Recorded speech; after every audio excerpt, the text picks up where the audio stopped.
नाज़रीन, मैं आजकल बहुत ज़्यादा सुनता रहता हूँ, जिनमें से दो तीन नाम मैं आपको बताता हूँ। 18 घंटे मेरा यूट्यूब देखने का और गूगल पे सर्च करने का ही काम है। इंटरनेट और बहुत सारी चीज़ों में मैं बिल्कुल हेल्पलेस हूँ। लेकिन इंटरनेट, अल्लाह ताला का लाख लाख शुक्र है कि इंटरनेट मेरे पास अनलिमिटेड है। तो सारा दिन इंटरनेट पे देखने के अलावा कोई चीज़ होती नहीं। शहबाज गिल साहब को बहुत ज़्यादा सुनता हूँ, डॉक्टर शहबाज गिल। और दूसरी तरफ आफ्ताब इकबाल साहब, वो तो मेरे बुजुर्ग, मेरे रूहानी उस्ताद हैं। माजद बुजुर्ग क्या कहूँ, लेकिन क्या करूँ, मेरी भी मजबूरी है। मेरी 50 साल उम्र है और आफ्ताब साहब मुझसे सीनियर हैं, चाहे एक दिन ही सीनियर हो, तो मैं उनको बुजुर्ग ही कहूँगा, उस्ताद ही कहूँगा। शहबाज गिल साहब का ये कहना है कि जी ये फिक्स्ड मैच था और ट्रंप ने ये ऑर्गेनाइज किया था, मतलब आर्किटेक्चर इसका ट्रंप था। अब जंग नहीं होगी क्योंकि उसने बीच बचाव करवा दिया है। जबकि आफ्ताब इकबाल साहब इसके बिल्कुल उलट सोचते हैं। अब दरमियान के काफ़ी सारे लोग आज, अभी सुबह के 3 बजे हैं, आपके पास तो 8 बज गए होंगे, लेकिन जितने एक साहब हैं, आज़ाद न्यूज़ वसीम उनका नाम है, वो कह रहे हैं कि जनाब इमरान खान ने यही बेईमानी कर दी, इमरान खान 9 मई के केसेस का जिम्मेदार है, फलां है, ये है। सुन लिया, बात ख़त्म हो गई। अब बात ये है कि मेरे बिल्कुल मुतजाद बातें हैं दोनों। अगर तो जंग होती है तो हम जनरल आसम मुनीर से आगे खड़े होंगे, उनको उसकी बैक पे नहीं खड़े होंगे, उसके पीछे नहीं खड़े होंगे, उसके आगे खड़े होंगे। हम खुद गोलियां खाएंगे क्योंकि हम मुसलमान हैं, हमें शहादत का शौक है। लेकिन अगर खुदा न खास्ता इलेक्शन का बारी आई तो हम सबसे पहले वोट देंगे इमरान खान को। इमरान खान को वोट क्यों देंगे? उधर भी फिक्स्ड मैच हो रहा है, इंडिया और पाकिस्तानी हुकूमत, तो दोनों को जंग सूट करती है, लिहाजा जंग होगी। मेरे ख्याल में जंग होगी और दोनों की फिक्स मैच होगा। मतलब पहले से तय कर लेंगे कि वहां तक हमने जाना है, किसने जीतना है किसने हारना है, और हमारे जो मफादात हैं वो हमने तय करने हैं और उसके बाद वापस आ जाना है। तो जंग होगी, लेकिन वोट, आप खून का आखिरी कतरा निचोड़ेंगे ना मेरे जिस्म से, आखिरी कतरा भी ये कहेगा कि वोट इमरान खान का।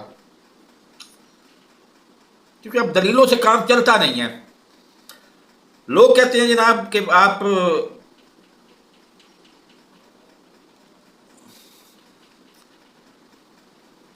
लोग कहते हैं कि आप का क्या मौक़िफ़ है, आप तो नींद पागल शख्स हो, आप तो मतलब एतबार के काबिल ही नहीं हो। एक तरफ आप इमरान खान को बेगुनाह कहते हो, और वाकई वो 300 केसेस में बेगुनाह है, बेगुनाह अंदर कैद है, पिछले 2 साल से बेगुनाह कैद है।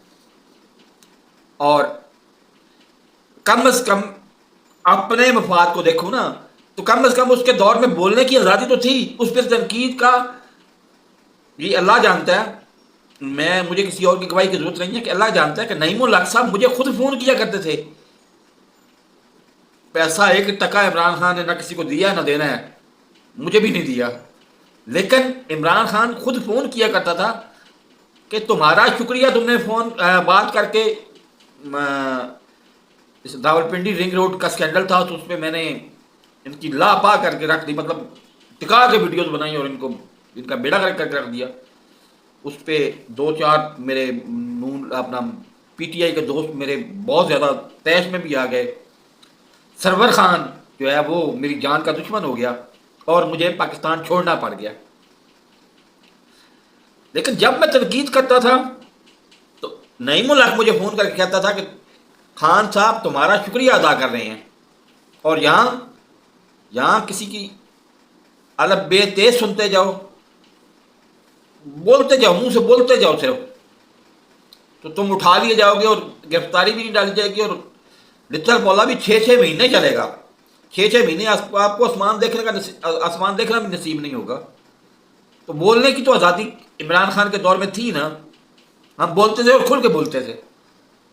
इमरान खान ने हमें वो इनवाइट भी किया था उधर, और उसने अपने यूट्यूब चैनल बनाने की ख्वाहिश का इजहार भी किया था कि 2 लाख में गुजारा नहीं होता मेरा, तो मैं अपना यूट्यूब चैनल बनाता हूँ। تو بہت ساری وجوہات ہیں. جنگ میں ہم جنرل عاصم منیر کے ساتھ کھڑے ہیں. اور دوسری بات، یہ جو ایکسٹینشنیں دی جا رہی ہیں نا، مطلب پہلے عمر 60 سال سے 65 سال کی گئی، 65 سال سے اب 70 سال عمر کر دی گئی ہے ریٹائرمنٹ کی. تو میرے بھائی، اگر میرے بس میں ہو نا، میں عمر کو 60 سال رکھوں اور آئین میں ایسی ترمیم کروں، قانون ایسا بناؤں کہ 60 سال سے جو ایک دن بھی زیادہ کام کرتا ہے نا، اس کو ڈائریکٹ عمر قید 25 سال کی سزا دے کے اس کو جیل میں بند کروں.